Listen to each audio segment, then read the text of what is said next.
Ребят, всем здравствуйте!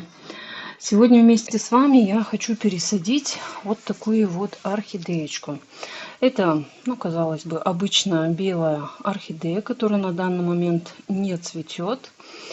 И с одной стороны, вроде бы ничего обычного. Обычная будет пересадка, обычная белая орхидея. Посмотрите, как она у меня всегда цвела. Хочу акцентрировать ваше внимание. Она у меня, давайте посмотрим, подписана или нет, с какого момента вообще находится. Так, у меня, ну здесь не написано, но примерно где-то год, как она находится у меня. И это время я ни разу не имела возможности ее пересадить, потому что орхидея постоянно цвела. Вот прям только отцветает, наращивает, только отцветает, наращивает. И я обычно, ну, не стараюсь цветущие орхидеи пересаживать. Конечно, бывают такие ситуации, что вот прям, не знаю, годами стоят, цветут орхидеи.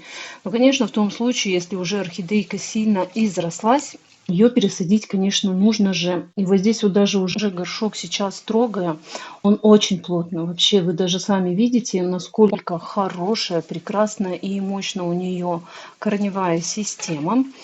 И израстается уже, даже корни росли где-то в грунте. Теперь они идут на поверхность. Также присутствуют воздушные корешочки. И, ребят, обязательно тот момент, который для меня очень важен. Я стараюсь орхидейки пересаживать именно в активном росте, когда они, то есть наращивание листьев, это говорит об активном росте. И, конечно же, сама главная штука, корневая система, вот она активная, корни там есть, хорошие, растущие.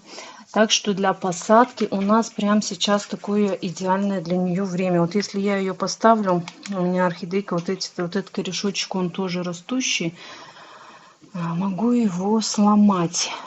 И сразу же акцентрирую ваше внимание на то, что, видите, она у меня сидит горшок в горшке. Это вообще орхидея водохлеб. Я ее так поставила, ну, наверное, где-то по весне, потому что я ее замучилась поливать. Мало того, что когда орхидея цветет, она потребляет в 2 раза воды больше. И если я ее так оставляла, мне приходилось чуть ли не каждые 3 дня ее поливать. Я устала. И поэтому я ее усадила именно вот так. Обычная кашпо, горшочек.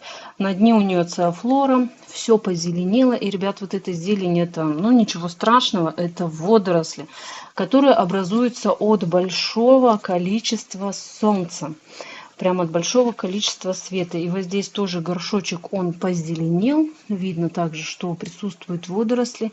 Если у орхидей недостаточное количество освещения, либо искусственного, либо настоящего, горшки не зеленеют. Но это естественный процесс. И мне он, с одной стороны, ничем не мешает. Я эту циофлору, бывает, отсюда, но здесь ни разу не делала. Честно признаюсь. Обычно можно делать, что циофлору высыпаешь, горшок промываешь и все. Но если у вас есть время по поводу этого заморачиваться, у меня нету, и пусть растет так, как есть. Ну что ж, давайте приступим к ее пересадке. И сразу же посмотрим у нас, что на дне. Орхидейка, прошу заметить тоже, что у меня сейчас прям политая. Перед записью видео я ее орхидею замочила, прямо вот здесь вот, и воду оттуда слила.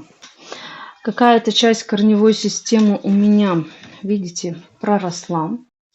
И чтобы мне не навредить этим корням, я, так скажем, буду портить и ломать вот этот вот горшочек.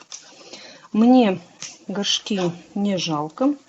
Я в первую очередь, конечно, стараюсь сохранить, ой, все в зарослях, все в корнях, это вообще хорошо. Я не стараюсь сохранить вот эти вот горшочки, потому что они, да, нужны-то они особенно. Нам, конечно, желательно сейчас сохранять, не вижу, что делаю, это корневую систему.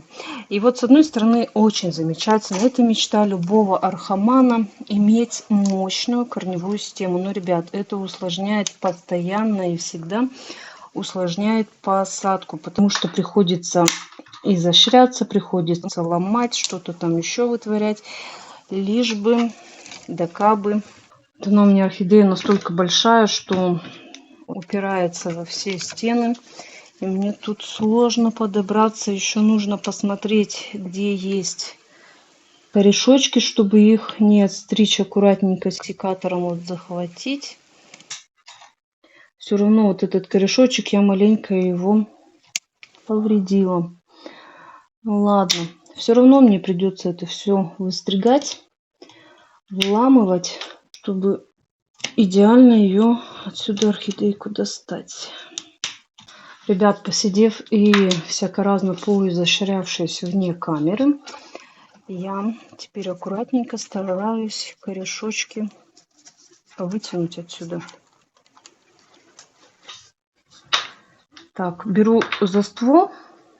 Вот вообще все плотно. Мне придется вот даже где место найти срезать. Вот здесь вот горшок сам я не вижу, потому что все дно оно проросло корнями. Вот видите, процесс-то хороший, очень прям вот такой азартный, что вообще так все идеально хорошо, но подобраться к корневой системе при таких зарослях крайне и крайне сложно. Ты, конечно, максимально хочешь и сохранить вообще корневую систему, не навредить. И ее отсюда орхидейку освободить. Еще снимая на видео, это усложняет, конечно, весь процесс. Поэтому, ребят, за всю мою работу прошу вас подписываться на мой канал, со мной общаться, дружить. Вот в каком-то месте орхидея прям уцепилась. Сейчас буду с ней здесь полвечера колупаться, ковыряться. Вот, все снизу пошла, все, отошла. Получается, у нее прям вот эти корешочки нижние как росли по стакану, так они и вросли. И видите, вот здесь у меня осталась часть от горшка. Я не буду ничего трогать. Как остается, так и остается. Если я начну все это снимать, срезать, я прям загублю этот корень. Пусть есть, оно прям вреда никакого орхидейке не принесет. И, ребят, что хочу тоже, вот прямо сейчас, конечно, сижу, смотрю на орхидею и думаю о том, что на данный момент у меня будет метод именно перевалки. То есть вот этот грунт, который у орхидейки сейчас здесь есть, я не буду ничего вытряхать, я не буду ничего делать. Я из одного горшка достала и поставлю уже в другой горшок. Для того, чтобы мне, повторюсь, не навредить корневой системе. Вот они, видно, водоросли.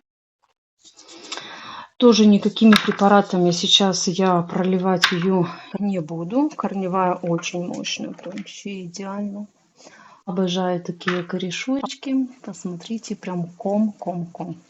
Единственное, я вот мох уберу от верхнего слоя, потому что я сейчас в посадку не планирую вообще мох добавлять. И, ребят, тоже в качестве грунта, компонента, вот у орхидей, которые растут в коре, то есть это голландские орхидеи, не старайтесь тоже в посадку давать им мох. Они вообще, по сути, мох я сверху укладывала для того, чтобы изначально у меня оставалась влажность внутри грунта, чтобы мох, он сам по себе останавливал эту влагу, меньше было испарения. Но сейчас он свою функцию уже сделал, я вот так его выбираю и его выкидываю. Здесь у меня торфстакана у орхидейки нет. Изначально, когда мощная корневая система не была, вот тоже прошу заметить, изначально я вытащила здесь у орхидеи торфстакан. И если бы он у меня на данный момент остался и орхидейку я бы пересаживала в другой грунт, представляете, как бы мне пришлось его оттуда выковыривать. Конечно, орхидеи могут жить с этими торфстаканами, но я рисковать не собираюсь. Большая вероятность есть того, что орхидейка именно с этим торфстаканом, он же, торфстакан, там всякие Он не только в виде торфа, он еще в виде губки, всякие разные он бывает. Большая вероятность, что он держит влагу и будет гнить далее сам стволик. Это уже по прошествии многих лет такое может быть, да, вот прям не выдерживает и начинает гнить. И тоже еще такой момент, что когда вот метод перевалки, я ни в коем случае у орхидейки корневую систему не распутываю. Потому что посмотрите, как крепко они вообще, эти корешочки, друг к другу приросли. Если я сейчас начну распутывать и совершать какие-то действия, я нарушаю веломен. И корневая система начинает портиться. То есть, как есть, прям вот так вот все и пересаживаю. Теперь такой момент. Не забываем о том, что эта орхидея изначально у меня водохлеб. И она любила прямо вот сидеть в воде, горшок в горшке. Почему я и себе полив решила сократить, чтобы постоянно ее тоже не дергать. У меня есть два вот таких вот кашпо. Это кашпо по типу закрытой системы. 1,8 объем, а это кашпо вот двойной горшок. Можно выбрать любой, хоть это, хоть то. Они оба прекрасно, идеально сохраняют влагу. Но если, ребят, ваша орхидейка не любит пить, вот даже летнее время у меня есть такие, которые даже раз в 10 дней поливать нужно. А есть такие орхидеи, которые даже раз в 3 дня мне необходимо поливать. И здесь мы сразу отсюда и понимаем, вот орхидея водохлеб, которая раз в 3 дня, вот орхидея, обычная, неприхотливая, раз в 10 дней. И которая орхидея не водохлеб, их усаживаем в обычные посадки. Ну и давайте сразу будем примеряться. Вот эти корешочки я потом, конечно, в посадку их тоже туда углублю. Так, вот это вот кашпо у нас прям идеально. И здесь тоже хорошо все подходит. Можно будет брать. Но еще тоже вариант тот, что у нас же будут еще грунты. Сколько они тоже, какой объем займут. Вот это вот, да, по типу закрытой системы я оставлю его, потому что на дне будет дренаж. Вот она еще до дна у меня не села. Вам здесь плохо видно. До дна еще не села. И вот, ребят, мне, как только муж мне ее подарил, видите, я защищала шею. И нормально, ничего страшного. Этот листик у орхидейки продолжает дальше расти. Можно будет снять, можно и не снимать. Но даже сейчас, на данный момент, я не буду стараться это место чем-то закрывать. Пусть израстается до конца уже. И там потом это место будем отстригать, омолаживать. Пока я ее сюда просто так поставлю, для того, чтобы мне подготовить для орхидейки компоненты. Но всегда закрытая система — это дренажный уровень. Обязательно.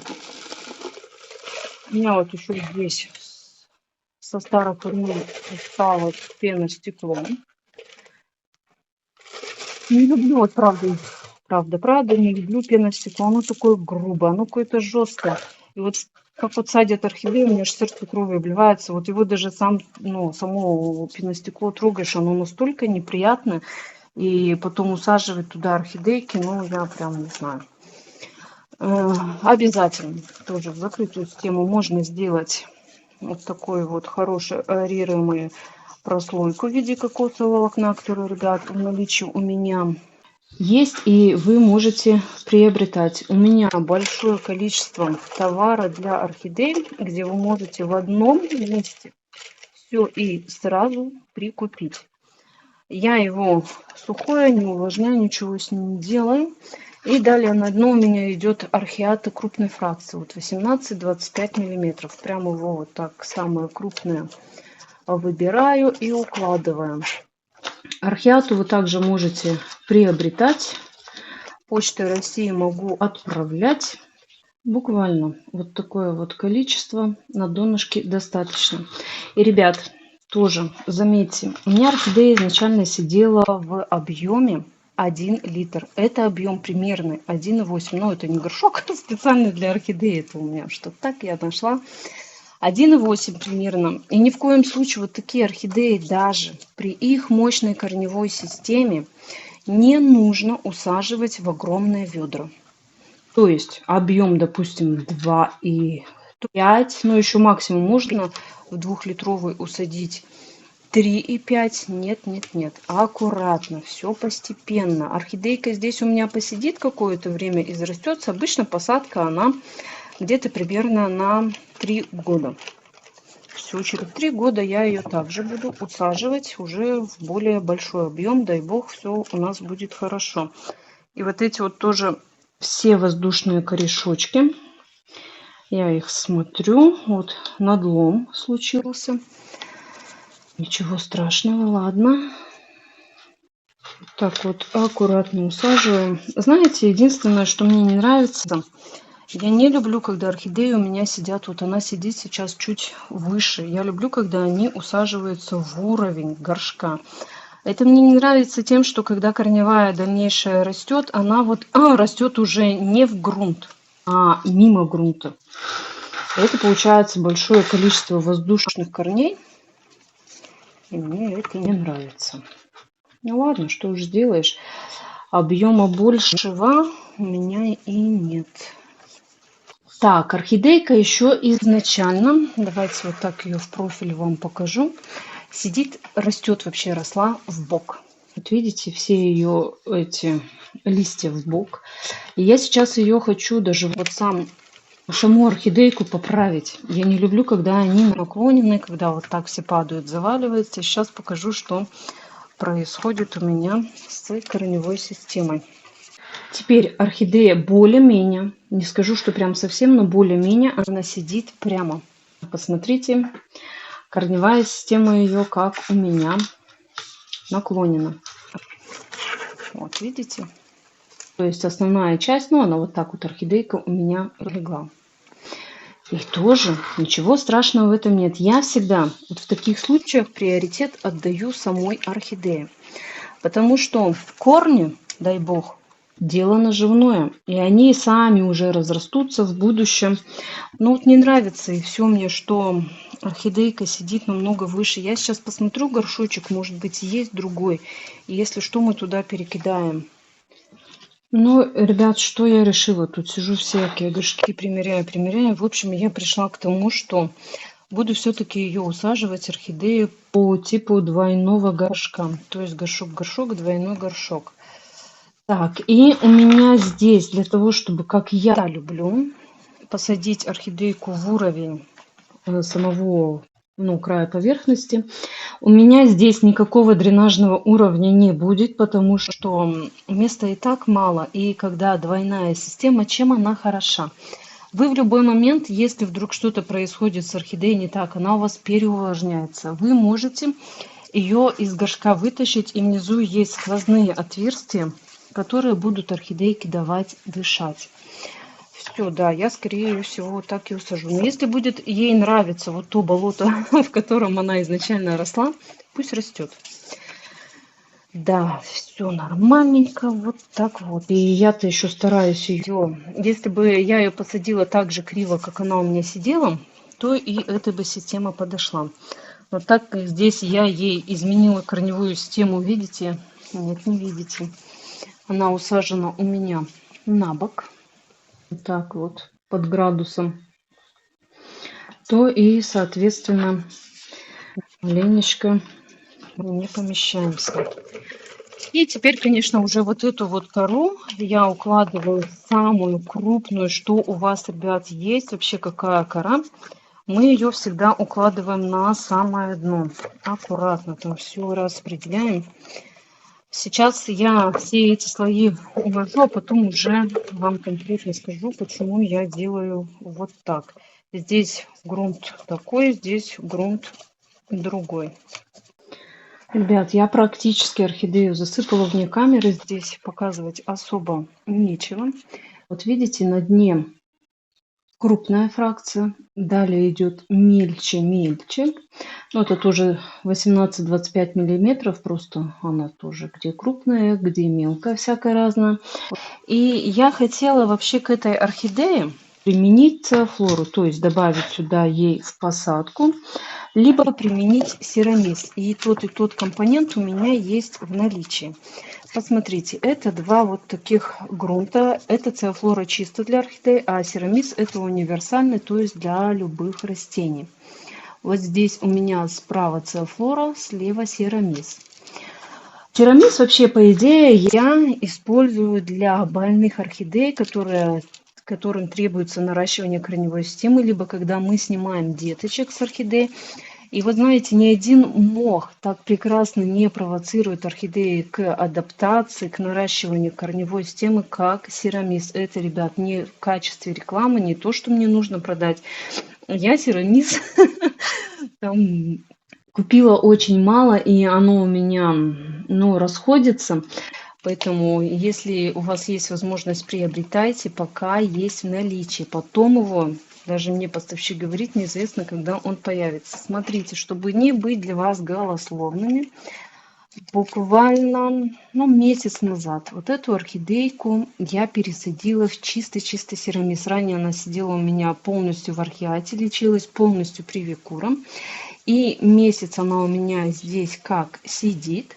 И вот наращивает корешочки, чувствует себя прекрасно. Тургор у листьев вообще прям изумительный. Тургор листьев был ранее морщинистый. Видео я записала, но еще до сих пор про них видео не выпустила. И эта орхидейка тоже. Она у меня изначально сидела в бутылке вниз листьями. И сейчас, чтобы мне не заморачиваться, там гнезда какие-то строить, что-то еще, я просто ее усадила. Просто засыпала Серамисом, и сидит она у меня здесь и растет. Все идеально. Тут вообще прекрасный грунт именно для больных реанимационных и деток у орхидей. Цеофлора. Вроде бы неплохой грунт, да, вот она хорошо держит влагу внутри самого грунта. Сейчас вот даже, ну, можно местами, не знаю, просыпать в качестве того, чтобы было красиво и чтобы тоже влагу оно здесь подольше, получше держало. Желательно его сыпать, ее Цеофлору, не сверху, а именно, ну, знаете, не то чтобы в середине, а вот именно вот в этом уровне, потому что основная часть высыхает именно верхнего слоя. Низ все время он находится во влажной среде. Но в основе это если закрытая система, либо двойной горшок. И когда у вас цеофлора, она в середине просыхает, соответственно, вы видите, что уже необходимо ее поливать. В нижний уровень смысла сыпать ее нет, потому что и так влага постоянно, плюс цеофлора будет держать, может быть загноение корневой системы. Сверху цеофлору держать тоже смысла нет, потому что верхний слой быстро высыхает, быстро испаряется. Ну и, грубо говоря, толка от нее никакого нету. И тоже цеофлора, мне говорят мои подписчики, что она из корневой системы берет влагу. Если она вот прям высыхает, сухая такая, как на данный момент, она из корней тянет влагу. Это тоже как бы не есть хорошо. Ну вот так вот, да, вот как раз тот уровень, который необходим.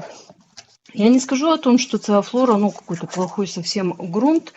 Для орхидей, вот для стандартных хороших посадок подойдет. Для влажности, для регулирования. Но как именно Серамис, реанимационный грунт, нет. Я пробовала, у меня не получилось прям от слова совсем. Так, и вот здесь вот есть у меня еще кусочки от посадки тоже усыпались. Также добавляю их обязательно сюда. И уже верхним завершающим слоем у меня будет орхиата мелкой фракции. Можно, если у вас прямо с мелко вот этой орхиаты нет, это 9-12 миллиметров мои запасы остались, вы можете добавить мох. Вот я в такие обычные посадки, прям мне понравилось добавить сюда совсем вот этот вот мелкий грунт, совсем мелкую орхиату. Это тоже орхиата, которая была в наличии. Кто не успел, тот опоздал. Теперь ее нет даже у поставщика. И почему, ребят, вот тоже орхиата, многие, может быть, новички и не знают, это потрясающий грунт, который держит влагу так, как нужно. То есть она имеет впитываемость хорошую. Она не подвержена никаким плесеням, гнилям, потому что она обработанная. И также орхиата, она нет того, что высыхает, то есть сухая, да, сколько не поливай, постоянно сухая, как это есть у коры. И она не держит долго, как губка, допустим, в воду. Она ее держит равномерно. Вот, буквально вот так вот будет достаточно. Ну да, я считаю, что правильный горшок я для орхидеи подобрала, потому что вот это вот место, которое у меня когда-то было больным, оно у меня остается на поверхности. Заглублять пока не буду. Возможно, дай бог, приживется. И следующая ее посадка, там, не знаю, уже объемом 3,5 литра, может быть. Этот стволик, я его подрежу, да, омоложу, но это, конечно, уже не сейчас, это в будущем. Давайте посмотрим в итоге все прослойки и почему так я бы вам рекомендовала. Ну, в общем, волокно для того, чтобы была хорошая циркуляция, там не видно отверстия, чтобы не загахал грунт. Далее, археата крупная. И далее вот здесь вот идет, ну, средняя 12-18, и это циофлора, и верхний слой самый мелкий. Потому что постоянная влага держится на дне. У меня будет двойной горшок. Может быть, у вас тип закрытой системы. Да даже обычная посадка у вас в основе просыхает вверх. Чем меньше фракции, тем дольше держится и лучше напитывается. И когда у вас внизу находится, вот если бы я везде усыпала именно археату крупной фракции, вот даже вот здесь вот были бы большие воздушные карманы. Ну, воздушные карманы это вот такие вот пустоты, где нет коры. И чем больше вот этих пустот, тем быстрее орхидея просыхает. Здесь я сверху засыпала, и практически этих воздушных карманов их нет. То есть влага, она не будет так интенсивно выходить из горшка, она будет там задерживаться. И будет задерживаться как раз таки на нижнем слое, на серединном уровне. И вот эта вот кора, которая более крупная, она будет влагу держать. И равномерно все будет просыхать. Здесь будет подольше держаться, и здесь будет подольше держаться. То есть у вас не возникнет такой ситуации, что у вас вверх прям весь высох уже на нет, а внизу еще болото. То есть вам тоже при посадке необходимо правильно подбирать для орхидеи компоненты. Но здесь видите, что ситуация такая, орхидея мощная, здоровая, идеальная. И поэтому вот так. Ну давайте посмотрим на наши индикаторы роста, то есть корешки. Обязательно все должно виднеться. И, ребят, следующий полив, нет, вообще полив у меня и уход за орхидеей будет ровно такой. Так как у меня взаимодействие с корневой системой, ну, можно сказать, что не было, это метод перевалки из одного горшка в другое, но надломы именно воздушных корней, и вот когда я низ у изначального стаканчика подрезала, я все равно видела и слышала, что где-то похрустывает. То есть травма какая-то частичная корневой системы, она есть. И я бы не рекомендовала прям сразу ее поливать. Поливать ее буду тогда, когда вот эта корневая система, она у меня посереет. То есть станет серенькая, все, я вижу, что хочет пить. Грунт он у меня изначально сухой. Я всегда стараюсь усаживать именно в сухие грунты. Я тут думала, что вот сейчас мы вместе с вами орхидейку поставим по типу двойного горшка. И орхидейку польем вот таким вот прекрасным препаратом, который у меня тоже есть в наличии, антистрессовый. Здесь производитель прямо так и пишет. И добавлю его в полив. Поливать именно экофусом можно раз в 10 дней. 3 мл на 1 литр воды. Очень хороший препарат на основе натуральных водорослей. Вот прям поливаешь, и пахнет морской капустой. Вы можете выбрать любой антистрессовый препарат, но этот препарат я вам тоже рекомендую, и мои орхидейки на него отзываются хорошо. Хотела вот прямо сейчас ее полить, но если раз в 10 дней, ну посмотрим, даже может быть через полив. Смотря, ребят, в зависимости от того, как часто вы орхидеи поливаете, как часто они хотят пить после пересадки. Если вы полив совершаете у орхидеи раз в 10 дней, ну, ребят, раз в 10 дней все. Больше его применять не нужно. Так, что еще? И ну, можно полива 3 сделать. Все, достаточно. А вообще вот я орхидейки поливаю с препаратами ровно до тех пор, что вот я ее пересадила, там у меня есть активная корневая. И вот как только я увижу, что у меня идет рост, корневой системы, все продолжается, нет никаких гнилостных процессов.